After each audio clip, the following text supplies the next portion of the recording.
Hello friends, नमस्कार। आप लोगों का ऑल इंडिया स्टडी में स्वागत है। आइए आज हम पढ़ेंगे यूपी टेट का सीडीपी, जो बहुत महत्वपूर्ण टॉपिक आज होने वाला है। सिगमंड फ्रायड से आज इनको जानेंगे। इनसे रिलेटेड 30 क्वेश्चन, महत्वपूर्ण 30 क्वेश्चन करेंगे। तो आइए हम लोग देखते हैं प्रश्न नंबर 1, व्याख्या के साथ बताते हुए चलेंगे। तो प्रश्न नंबर 1 है, मनोविश्लेषणवाद का जनक किसे माना जाता है? तो देखिए, जो मनोविश्लेषणवाद के जो जनक हैं, ऑप्शन नंबर 1 है B.F. स्किनर, बी है सिगमंड फ्रायड, सी है जीन पियाजे और डी है कोहलर।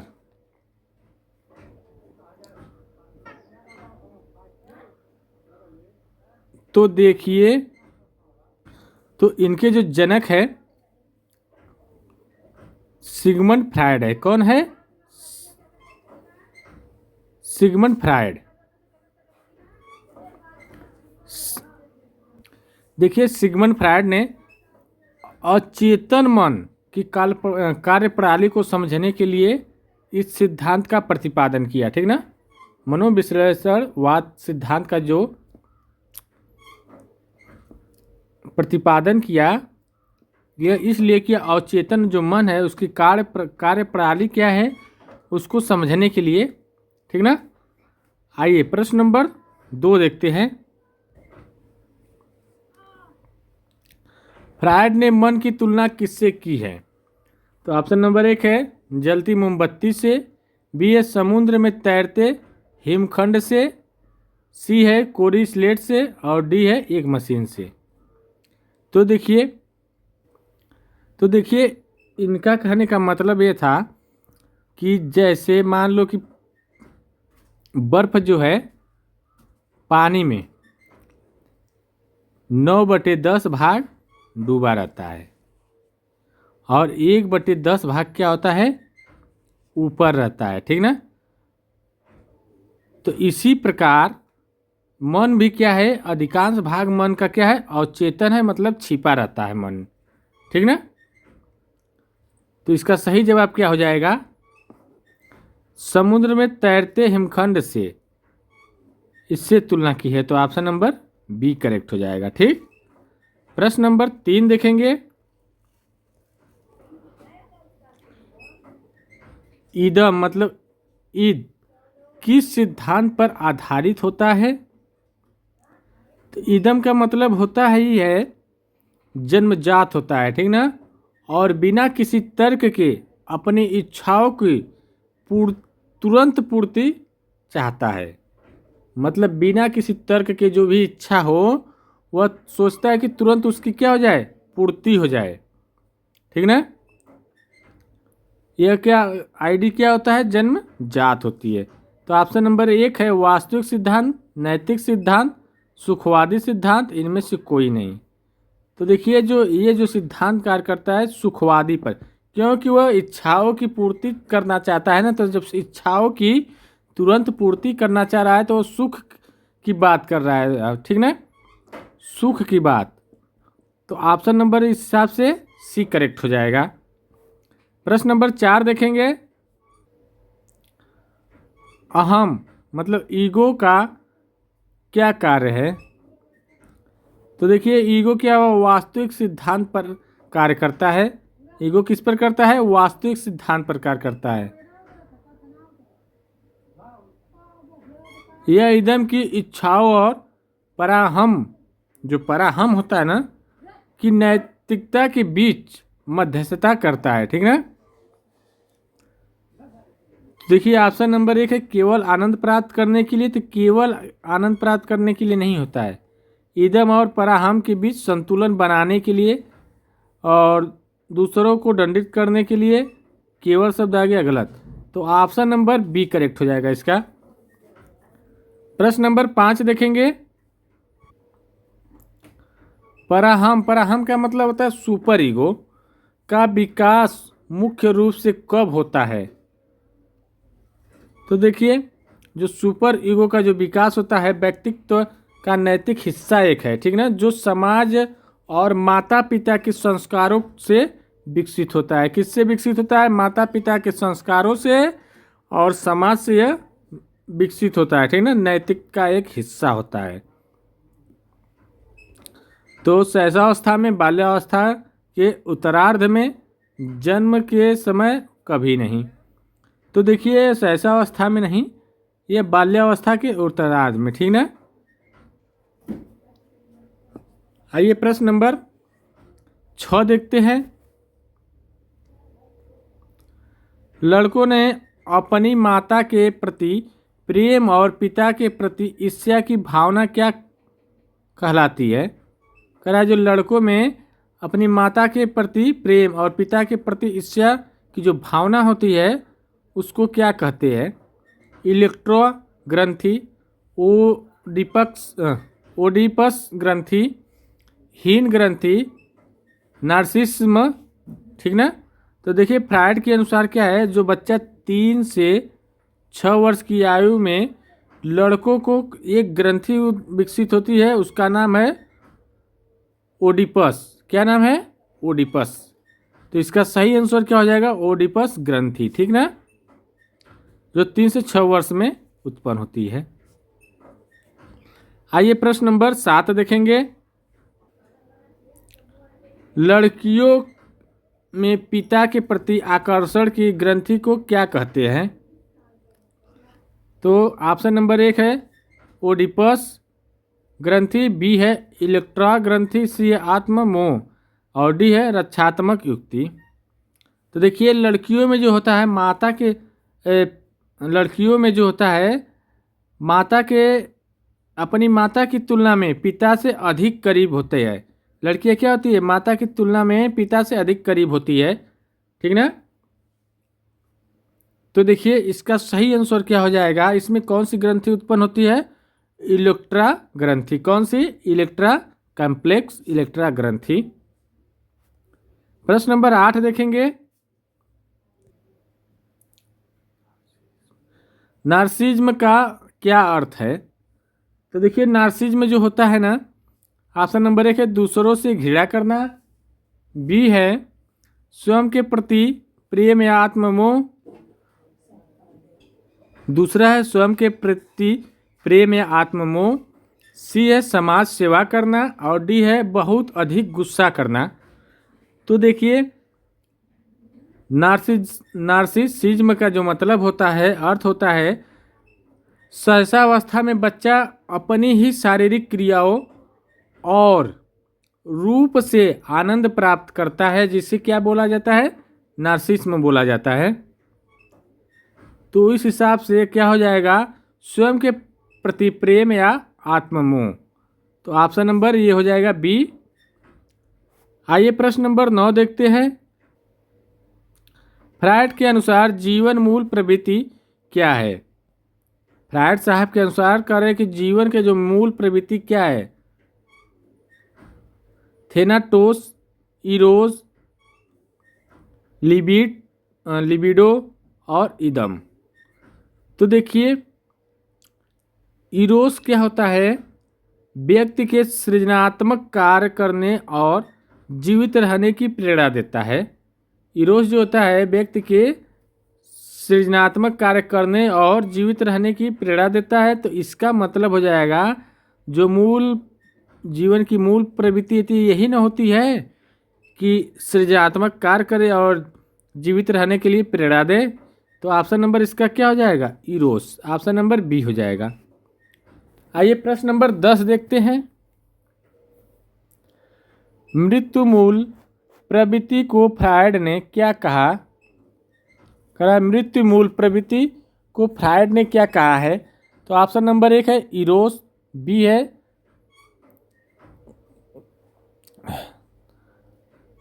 थेनाटोस और सी है दमन और डी है अहम। तो देखिए जो मृत्यु की मूल प्रवृत्ति जो होती है उसको बोला जाता है थेनाटोस, जो विनाशकारी कार्यों आक्रमण करता, ठीक ना, और मृत्यु की इच्छा से संबंधित होती है। तो इसका सही आंसर हो जाएगा थेनाटोस। मृत्यु की मूल प्रवृत्ति को फ्रायड ने क्या बोला? थेनाटोस बोला है। आइए प्रश्न नंबर 11 देखते हैं। मनोलैंगिक विकास की पहली अवस्था कौन सी है? तो ऑप्शन नंबर 1 है गुदी अवस्था, बी है मुखी अवस्था, सी है लैंगिक अवस्था और डी है सुप्तावस्था। तो देखिए मनोलैंगिक की जो पहली अवस्था होती है विकास की, यह जन्म से 1 वर्ष तक चलती है, जहां बच्चा मुंह से चूसने या काटने के माध्यम से आनंद लेता है। तो इसका मतलब है कि यह एक मुखी अवस्था होगी। तो इसका सही जवाब हो जाएगा ऑप्शन नंबर बी। आइए प्रश्न नंबर 12 देखेंगे। सुप्तावस्था की आयु क्या है? ऑप्शन नंबर 1 है 0 से 1 वर्ष, दो है बी वाला है 3 से 6 वर्ष और सी वाला है 6 से 12 वर्ष और डी का रहा है कि 12 वर्ष के ऊपर। सुप्तावस्था होती क्या है? इस अवस्था में क्या होता है? बच्चा यौन ऊर्जा सुप्त रहती है। इस अवस्था में बच्चे की जो होती है यौन ऊर्जा सुप्त रहती है और बच्चा पढ़ाई और खेलों में रुचि ज़्यादा लेता है, ठीक ना। तो यह अवस्था जो होती है कौन सी होती है? जिसमें सुप्त अवस्था में क्या होता है, जो यौन ऊर्जा होती है वह सुप्त रहती है, ठीक ना, और बच्चा पढ़ाई और खेलों में रुचि ज़्यादा लेता है। तो ये 6 से 12 वर्ष की आयु में बच्चा ये कार्य करता है। फिर 12 वर्ष के ऊपर होने लगता है तो वह यौन अवस्था में आने लगता है और उसकी ऊर्जा इंक्रीज होने लगती है, ठीक ना। आइए प्रश्न नंबर 13 देखेंगे। लिबिडो शब्द फ्रायड ने किसके लिए प्रयुक्त किया? लिबिडो। तो ऑप्शन नंबर ए भूख के लिए, बी है यौन या कामुक ऊर्जा के लिए, सी है नींद के लिए और डी है डर के लिए। तो देखिए फ्रायड के अनुसार जो लिबिडो व्यक्ति विकास की मुख्य प्रेरक शक्ति होती है, ठीक ना। इनका कहने का मतलब था जो लिबिडो होता है यह विकास की मुख्य प्रेरक शक्ति है, ठीक ना।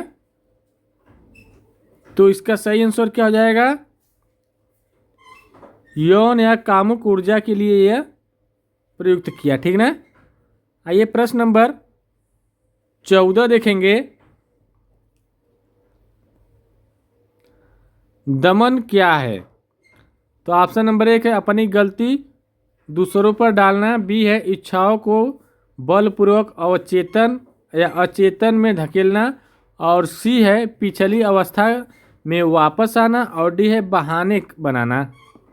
तो देखिए दमन जो होता है ना, यह एक रक्षात्मक युक्ति है जिसमें व्यक्ति कष्टदायक विचारों को भूलने की क्या करता है? कोशिश करता है, ठीक ना। जिसमें क्या करता है, जो कष्टदायक विचार होते हैं उसको भूलने की कोशिश करता है।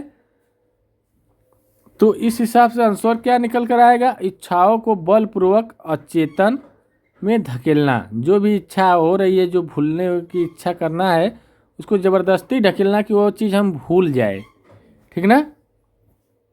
आइए प्रश्न नंबर 15 देखेंगे। प्रक्षेपण युक्ति का उदाहरण क्या है? तो करा जो प्रक्षेपण है वह युक्ति का कौन सा उदाहरण है? तो ऑप्शन नंबर 1 है नाच न जाने आंगन टेढ़ा, बी करा है खुद चोरी करना और दूसरों को चोर कहना, सी करा है गुस्सा होने पर चुप हो जाना। तो जो प्रक्षेपण जो होता है इसका मतलब होता है प्रोजेक्शन। प्रोजेक्शन का मतलब है कि अपनी कमियों या अनैतिक विचारों को दूसरों के ऊपर क्या करना? आरोपित करना प्रक्षेपित कहलाता है ना। तो क्या हो जाएगा? चोरी, खुद को चोरी करना और दूसरों को क्या करना? चोर कहना। ये भी बात तो सही है। आंगन न जाने अंगना टेढ़े, ये भी बात सही है। गुस्सा होने पर चुप रहना, ये भी सही है।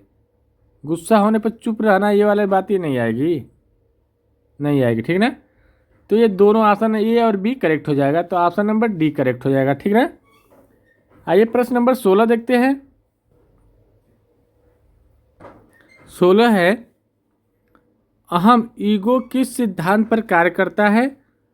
सुखवादी, वास्तविकता, अर्थ आदर्शवादी या काल्पनिक। तो देखिए जो ईगो है ना, यह हमेशा वास्तविकता पर कार्य करता है, रियलिटी पर कार्य करता है, ठीक ना। परिस्थिति को देख कर निर्णय लेता है, जो वर्तमान परिस्थिति होती है उसको देख करके ही निर्णय लेता है ईगो। तो इसका सही जवाब क्या हो जाएगा? वास्तविकता पर कार्य करता है। तो ऑप्शन नंबर बी करेक्ट हो जाएगा। प्रश्न नंबर 17 देखेंगे। फ्रायड के अनुसार अचेतन मन कुल मन का कितना भाग है? तो देखिए अचेतन मन जो है, अभी हम बताए थे कि बर्फ से बात हुई थी समुद्र में कि 1/10 भाग जो है यह सिर्फ दिखाई देता है, और 9/10 भाग होता है यह अचेतन होता है, जो छिपा रहता है, ठीक ना। तो यही है। तो ऑप्शन नंबर सी हो जाएगा, जो समुद्र से सिगमंड फ्रायड ने तुलना की है, ठीक ना। समुद्र के हिमखंड से मतलब बर्फ से, कि बर्फ क्या होता है, 9/10 भाग पानी के नीचे रहता है, और एक भाग क्या होता है, 1/10 भाग ऊपर होता है, और जो नीचे रहता है वह छिपा होता है। तो मन भी उसी प्रकार 9/10 भाग क्या होता है, छिपा रहता है, ठीक। प्रश्न नंबर 18 देखेंगे। आइए प्रश्न नंबर 18 है, स्वप्रविश्लेषण विधि किसने दी? तो देखिए ये जो दिए, फ्रायड साहब का जो मानना था कि जो सपने होते हैं अचेतन मन तक पहुंचने का एक सही रास्ता होता है, ठीक ना। मान लीजिए हम सपना देखते हैं, ये काम करना है, मुझे गाड़ी खरीदनी है, ठीक ना। तो उसका जो मन है कौन देखता है, बताइए। तो उसका जो मन कौन देखता है? मान लीजिए हमें सपना है कि ये सपना मेरा है कि ये ड्रीम है, ठीक ना, ये काम करना है, तो उसका रास्ता एक सही रास्ता है ना अवचेतन मन तक पहुंचने का।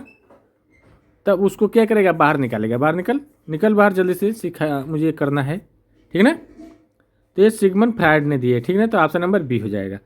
प्रश्न नंबर 19 देखेंगे। व्यक्तित्व की संरचना में पशु प्रवृत्ति का प्रतिनिधित्व कौन करता है? तो ऑप्शन नंबर 1 है ईड, बी है ईगो, सी है सुपर ईगो, और डी है चेतन मन। तो देखिए जो इदम होता है, मतलब ईड जो होता है, केवल पार्श्विक इच्छाएं होती है। यह क्या होती है? पार्श्विक इच्छाएं होती है, जो नैतिकता को नहीं मानती है, ठीक ना। तो यह पशु प्रवृत्ति की बात है, तो यहाँ पर क्या हो जाएगा, ईड हो जाएगा। ये नैतिकता को नहीं मानते, पशु प्रवृत्ति के व्यक्ति नैतिकता को नहीं जानते हैं, ठीक ना। आइए प्रश्न नंबर 20 देखेंगे। विस्थापन रक्षात्मक युक्ति में व्यक्ति क्या करता है? तो देखिए ऑप्शन नंबर 1 है अपनी ऊर्जा को कला से लगाता है, बी है गुस्सा कमजोर व्यक्ति पर निकालता है, सी है अपनी गलती स्वीकारता है, और डी है बच्चों की तरह रोता है। तो देखिए जैसे बांस की डाढ़, जैसे क्या होता है ना, जो बॉस होते हैं, बॉस मतलब बांस नहीं, बॉस मतलब मालिक की डांट का गुस्सा घर पर आकर बच्चे पर क्या करते हैं, व्यक्ति उतारते हैं, ठीक ना। यही करने का मतलब है। तो इसका सही आंसर क्या हो जाएगा, गुस्सा कमजोर व्यक्ति पर निकालना, अर्थात जो गुस्सा होती है वह कमजोर व्यक्ति पर निकालना, कारण बांस पर मालिक पर भी गुस्सा उतार देगी, मालिक डांटा है तो। आइए प्रश्न नंबर 21 देखेंगे। शोधन या उदात्तीकरण का क्या अर्थ है? तो ऑप्शन नंबर है इच्छा को मारना, बी है नकारात्मक ऊर्जा को सृजनात्मक कार्यों में मोड़ना, और सी है झूठ बोलना, और डी है दूसरों की नकल करना। तो देखिए जो शोधन या उदात्तीकरण जो है, इसका जो मेन अर्थ होगा, जैसे एक बहुत गुस्सैला व्यक्ति का महान मुक्केबाज बन जाना। मान लीजिए कोई बहुत गुस्सैला व्यक्ति हो, महान बन क्या बन गया, मुक्केबाज बन गया, तो वही नकारात्मक ऊर्जा को सृजनात्मक में मोड़ना, ठीक ना। तो ऑप्शन नंबर बी करेक्ट हो जाएगा इसका। आइए प्रश्न नंबर 22 देखेंगे। मनोलैंगिक विकास की गुदी अवस्था में आनंद का केंद्र क्या होता है? कह रहा है मनोलैंगिक विकास की गुदी अवस्था में आनंद का केंद्र क्या होता है? ऑप्शन नंबर ए मुख, बी है मल मूत्र त्याग पर नियंत्रण, सी है आंखें, डी है कान। तो बताइए। तो यह जो होता है 1 से 3 वर्ष की अवस्था है जहाँ बच्चा स्वच्छता प्रशिक्षण सीखता है, ठीक ना। क्या सीखता है? स्वच्छता प्रशिक्षण सीखता है। तो यह जो हो जाएगा मल मूत्र त्याग पर नियंत्रण, ये होता है मनोलैंगिक अवस्था, ठीक ना। आइए प्रश्न नंबर 23 देखेंगे। फ्रायड के अनुसार व्यक्तित्व का नैतिक कमांडर किसे कहा जाता है? तो नैतिक कमांडर, तो ये जो क्या होगा सुपर ईगो, यह हमें गलत काम करने से क्या करता है? गलत काम करने पर क्या करता है? ये महसूस करवाता है, ठीक ना। तो ऑप्शन नंबर सी हो जाएगा। आइए प्रश्न नंबर 24 देखेंगे। युक्तिकरण में व्यक्ति क्या करता है? तो ऑप्शन नंबर ए सच बोलता है, बी है झूठा लेकिन तर्कपूर्ण बहाना बनाता है, सी है दूसरों को मारता है और डी करा संन्यास ले लेता है। तो देखिए युक्तिकरण में व्यक्ति क्या करता है? तो जैसे मान लीजिए परीक्षा में फेल होने पर कहना कि paper he out of syllabus था। मान लीजिए आप फेल हुए तो क्या कहें? अरे पेपर आउट ऑफ सिलेबस रहा तो क्या हो गड़बड़ हो गया। तो वही बात झूठा लेकिन तर्कपूर्ण बहाना बनाना, ये होता है युक्तिकरण। तो ऑप्शन नंबर बी करेक्ट हो जाएगा।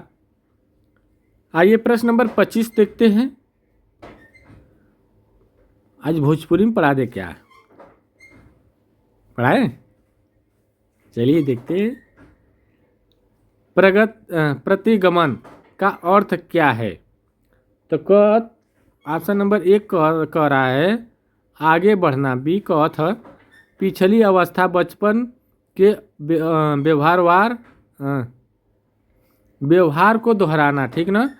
सी कहता है कि बहुत अधिक कठिन पढ़ाई करना, और डी कह रहा है शांत रहना। मतलब कहता है पहले बहुत आगे बढ़े कि है, बी कहता है कि पिछली अवस्था जौन है वो उसे का बचपन के व्यवहार से के साथ दोहरावल, और सी कहता है बहुत अधिक पढ़ाई कैल, और डी कहता है शांत रहल, ठीक ना।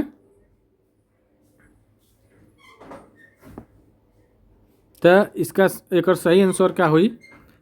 एक बहुत बड़ा व्यक्ति तनाव में भइले के कारण क्या करत है?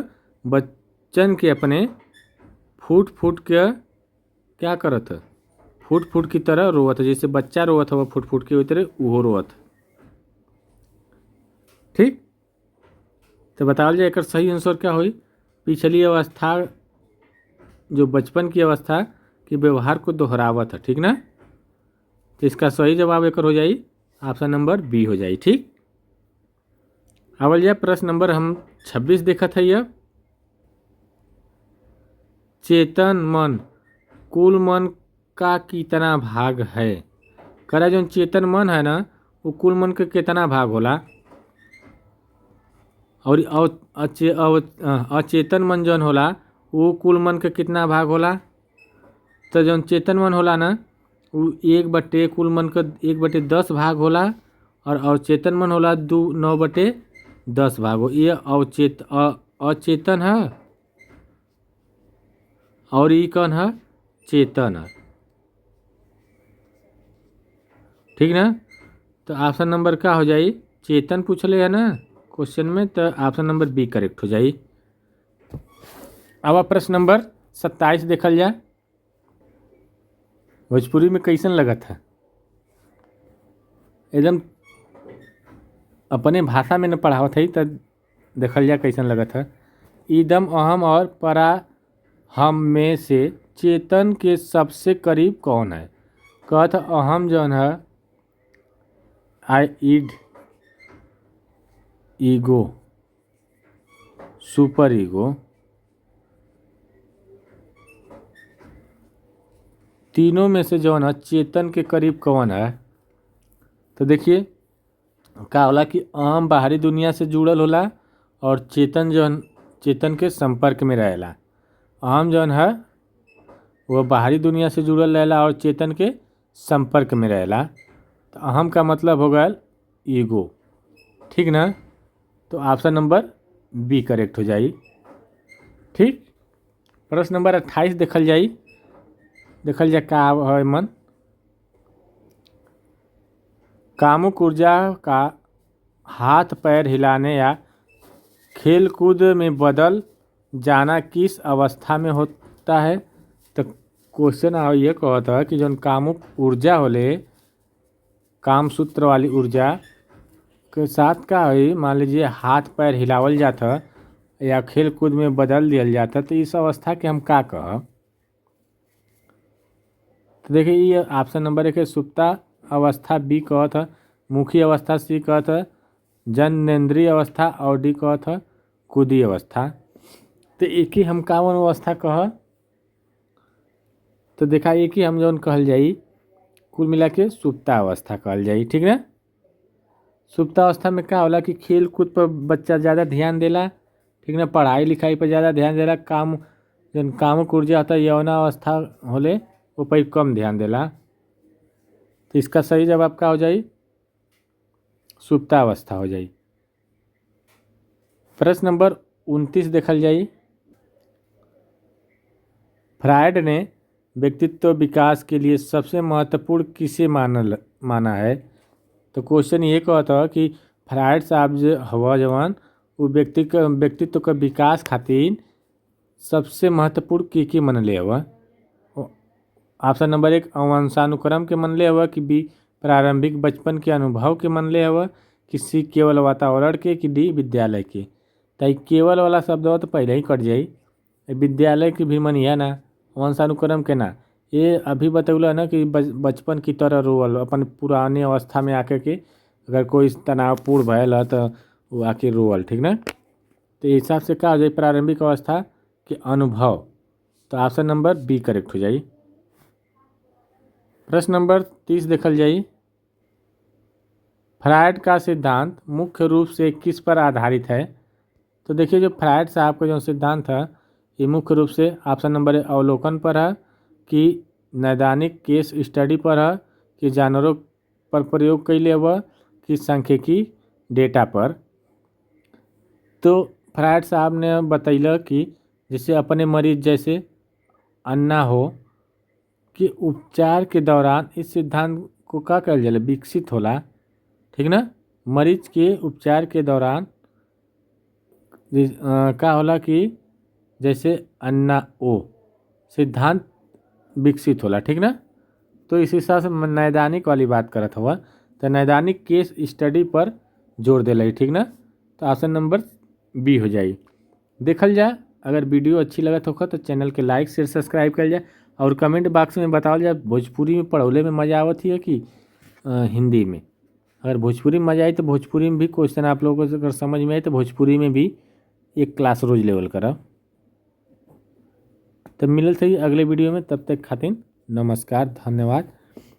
आप लोगों का दिन शुभ हो।